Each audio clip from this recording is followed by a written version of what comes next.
بەڵێ بەڕێزان جارێکی تر سلااوان لێبێ و شەوتان باش لەگەڵتانین بۆی ڕاستەوخۆ ڕووباڵی ڕووداوەکانتان بۆ بکەین لە ناوچەی خورماتووە لەو دەڤەرە ئێستا ڕاستەخۆ لەسەر هێڵی تەلەفۆن ئەنوەری حاج عوسمان بریکاری وەزارەتی پێشمەرگەمان لەگەڵ کاگەنوەر سلااو دەبێ دەکرێت ڕوونکردنەوەمان پێبەی لەسەر جموجوڵە سەربازیەکانی ئەمڕۆ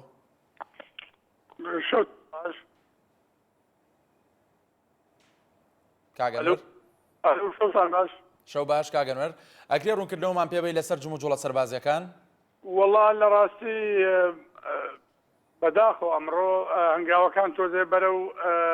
هێوربوونەوە چوو بەڵام ئێستا پەیتا هەواڵ دێت کە لە زێمەوە لە منتەقەی تکریتەوە گوایە ئەوان فعلەن ئەو ڕاستە و هەواڵانە ڕاستە دەبابە و مدڕعە و ئەوشتانە هێزێکی زەبەلاحی بێڕۆح بێمعنوێت بەڕێوەیە کە ئومێد دەکەین لە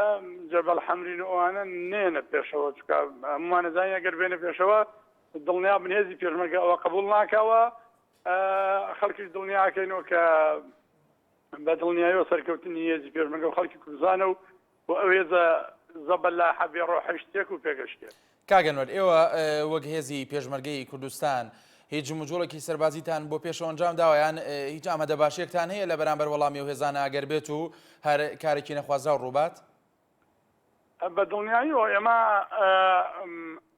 چاوەڕوانی ئەوە بووین کێشەکان ینی ئەو ئاڵۆزیانە بەرەو هێوربوونەوە بڕاوە پێم وایە تیمەکانی ئەمریکاش لە ناوبیوانی داهەن بەڵام تەسەورەکەین ینی سوپای عێراق پلانی نەوع خۆتاقیکردنەوەیکی هەیە تەسەورەکەین خۆتاقیکردنەوەیکیان هەبێەوە خەڵک دڵنیاکەینەوە هیچ مەترسیەک نییە ینی چکا سەرکەوتن بۆ خەڵکی کوردستان و بەتایبەت خەڵکی ناوچە دابڕێنراوەکان لە ئێستەوە توانم بڵێ مەگەر ئەوان ئومێد دەکەین لاساری نەکەن بەس لاساری و کاری نەفامانە بکەن تەمێەکرێت.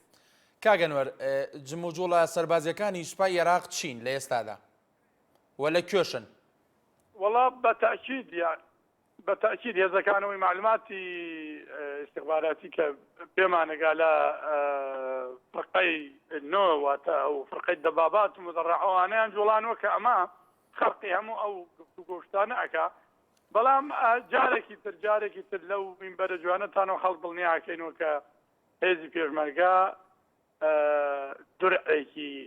نەبراوە بۆ پاراستنی خەڵکی کوردستان و بۆ هەموو ئەو ئەرزانش کە دزراون و داگیرکراون. کاگەنوەر ئایا بە دیاریکراوی دەتوانی پێمان بڵێ سوپای عێراق لەکوێدا جوڵەی کردووە؟ لە محوەری تکریتەوە جوڵەیان کردووە لە محوەری بەغداوە بە ارتجای عوزێم و ماعوزێم و جەبەل حەمرین هەچەند حەسە معلوماتەکانی ئەمە ڕاستیەکە جەبەل حەمرینیان نەبەزاندووە تا ئێستا لەو دیوی جەبەل حەمرینن و خەڵک جارێکی تر دڵنیاکەن و دیارە وە لە کەرکووک و ئێستا دیارە وەکو برادرانی ئێوەش پێیان ڕاگەیەنین یان لە منتەقەی دووسخورماتوانە مەترسیەک پەیدا بووە. جارێکی تر من ئەمشەو بۆیە بەڕاستی تەلەفۆنەکەی ئەوە مەرگن خەڵک دڵنیاکەینەوە کە سەرکەوتنی هێزی پێشمەرگەیە. کاگەنوەر ئێوە لە پایام جموجوڵە سەربازیانی سوپایەوە لە پای هەموو ئەوشتانی کە باست کرد لە پەیوەندی و تەماسی بەردەوامدان لەگەڵ سەرۆکێرەمی کوردستان و لەگەڵ سەرکردایەتی سیاسی کووردا و شتەکان ڕاستەخۆ دەگەنە ئەوان؟ بەبوورە تێنەگەشتم مەبەست بە کێ ئەگات بەتایبەت مەبەستم لە سەرۆکی هەرێمی کوردستانە ئایا ئاگاداری ئەم جموجوڵانەی کە ئێستا سوپای عێراق ئەنجامی داوە؟ جەناب تا ئاگادار من جەنابی سەرۆک بەوردی ینی بەوردی کاگەنوەر بە دیاریکراوی پرسیارەکەم ئەڵێم ئێم ئاگادارین لەوەی کە بە بەردەوامی ئاگاداری جموجوڵە سەربازەکان بەڵام بەتایبەت لەسەر ئەو دۆخی کە ئێستا لە زاری جەنابتەوە باس کراوە لەسەر ئەو ڕووداوانەی کە ئەمشەو ڕوویدا ئایا سەرۆکێرەم ئاگادارەوە گەیەنراوە بەو؟ مەبەستان جوڵەکردنی هێزەکانی بەڵێ مەبەستمان لە جوڵەپێکردنی هێزەکانیانە کە بەتایبەت لە ناوچەکانی تکریتەوە کە بەرەو پێشەوە هاتوون ئایا بەتایبەت لەسەر ئەو دۆخی ئەمشەو ئاگادارە؟ بەدڵنیاییەوە جەنابی ینی بەوردی ئاگای لە هەموو جموجوڵەکانی ئەوانەوە تەسەورەکەم بەوردیش بزانێ چەند نەوع سیلاح و دەبا بۆ ئەوانەیان جوڵان بێت کە جەنابی معلوماتی خاسی خۆیە بەو پێی کە ئێوە بریکاری وەزارەتی پێشمەرگە وەزیری پێشمەرگەن ئایا دەکرێت هەڵوێستی هەرێمی کوردستان بەتایبەت سەرۆکێرەممان پێ ڕابگەێنی؟ وەڵام جەنابی سەرۆک لەو چەند شەوەی ڕابردوو پەیامەکەی وازع بوو، ینی هەمومان گوێمان لێ بوو کە هێزی پێشمەرگە هێزێکی بەرگریکەرە لە شار و گوند و خاکی کوردستان. کەواتە کاگەنوەر لە ئێستادا هیچ گفتوگۆیەک لە نێوان ئێوە ئەو هێزانەی کە لە جموجوڵن بەواتە مەبەستم سوپای عێراق ئایا گفتوگۆ لە نێوان هێزی پێشمەرگە و سوپای عێراق کراوە؟ کاکە ئەمڕۆ ژەرناڵ کاسلین لێرە لای ئێمە بوو کاکە ینی قەرار بوو بگەڕێتەوە کە ئەو گفتوگوانەی لەگەڵ ئێمە کراوە لەگەڵ ئەوانیش کاکە هێزەکانیان جوڵە پێ نەکەن یا هێزەکانیان واتە فرقە و لیواکانی کە ئەو جێگیرنین لێرە لە شوێنی درۆ نیانێنن بەڵێ بە تاکید ئێمە چاوەڕوانی ئەوەمان کرد کە ئەوان وەڵامێکی وایە نەبێ بەداخەوە هەموو لای ئەوە بیسراوە بینراوە کە هەموو قواتەکانیان جوڵانەوە بەرەو ناوچە دابڕێنراوەکان ئەمە خەڵک دڵنیاکەینەوە ئەمە هێزێکی زەبەلاحی بێڕۆحن یعنی خەڵک دڵنیا بێ لەوە. کاگەنوەر بە کورتی پرسیارێکم هەیە ئایا لەلایەن هێزی پێشمەرگەی کوردستانەوە لە بەرامبەر جموجوڵەکانی سوپای عێراق بە تایبەتی لەم شەودا هیچ جموجوڵێکی هێزی پێشمەرگە هەیە؟ هێزی پێشمەرگە پێویست ناکات جموجوڵی پێ بکەین کاکە بەڕاستی هێزی پێشمەرگە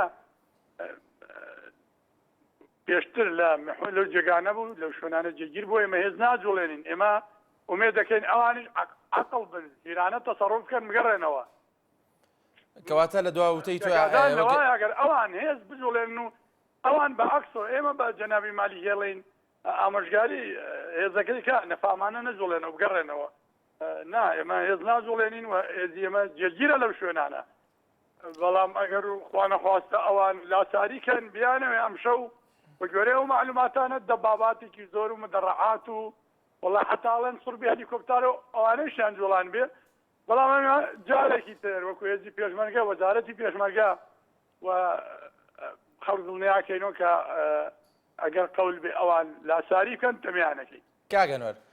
لە بەرامبەر ئەم قسانەی تۆ دوێنێ شەو نووری مالکی سەرۆکوەزیرانی عێراق وتی ئامۆژگاری هێزی پێشمەرگەی کوردستان ئەەکەم کە نەچێتە سەنگەرەوە بۆ سوپای عێراق وەڕوونکردنەوەی تۆ وەڵامی تۆ چییە بۆ متەی نووری مالکی؟ من بە جەنابی ئەڵێم ئەو چاک ئەزانێ معلوماتی استخباراتیشی هێزی پێشمەرگە بچووکترین جموجوڵی نەکردووە بۆ پێشەوە ئەوە ئەوانن جەنابی ئەزانەیە خۆ کابراک بێگان نییە ئەو معلوماتی وردی هەیە لەسەر بار و دۆخی ناوچە دابڕێنراوەکان و جەنابی ئاگادارەکە هێزی پێشمەرگە هێزێکی بە تەواوی معنا ملتەزیمە بە سەرکردایەتی و بە فەرماندەی گشتی هێزە چەکدارەکانەوە کە جەنابی سەرۆکە ئێمە یەک خەتوەش خلافی قەرارەکانی ئەو ناکەینەوە ئەوانن خەرقی هەموو ئیتفاقیەکەن هێزێکی زەبەلاحی بێجەستان بێڕۆحیان هێناوە جوڵەی پێەکەن و کێشەکان گەورەکان یا گفتوگۆکان تێک ئەدەن یا ئەمە لە ئاشتەوەیەکان تێک دەدەن بڵێ بە دڵنیایەوە ئێمە هێزی ئێمە جموجوڵی نەکردەوە ئەو هێزانە شوو بوونە دەوروبەری دووس خورماتوو هەر دوێنێ بە فەرمانی جەنابی کاک مەسعود ئەو هێزانە کێشامان نەدواوە بۆ ئەوەی کە پێکادان و مشکلە دروست نەبێت چاوەمان لەبیر نەچێت لیوای 16 و چەند لیوایەکی تر لەو ناوچانە هەر پێشتر هەبوون خۆی ماوە هەبوو بە هەر حاڵ ئێمە ئەمشاو ئێمە خەڵک دڵنیاکەین و بە تایبەتی خەڵکی کەرکووک و دووسخورماتوو و قەرەتەپە و ئەو شوێنانە کە مەترسیەک ئەگەر هەبێ دڵنیا بنەوە هێزێکی زەبەلاحی بێڕۆحن و سەرکەوتنی خەڵکی کوردستان و پێشمەرگەی. بەڵێ زۆر سپاس بۆ ئەنوەری حاجی عوسمان بریکاری وەزارەتی پێشمەرگە کە لەسەر هێڵی تەلەفۆن لەگەڵمان بووی. بەڵێ بەڕێزان ئەوەی کە بینیتان و بیستان گفتوگۆیەکی کراوە بوو لەگەڵ ئەنوەری حاجی عوسمان بریکاری وەزارەتی پێشمەرگە بۆ گواستنەوەی دوایین گۆڕانکاری و زانیاریەکان لە سەر جموجوڵە سەربازیەکانی سوپای عێراق لە ڕۆژانی ڕابردووە بە تایبەتیش ئەم شەو لێرەدا کۆتایی پێێنین هیوای شێوکی خۆشواسوودە بۆ مولایەکتان هەمیشە NRT لەگەڵتانە بۆ گواستنەوەی دوایین ڕوودا و هەواڵە سیاسیەکان بۆ ڕووماڵکردنی هەموو ئەو شتانەی کە لە ساتی ئێستادا ڕوەدەن. شەوکی خۆش بۆ گشلایەکتان.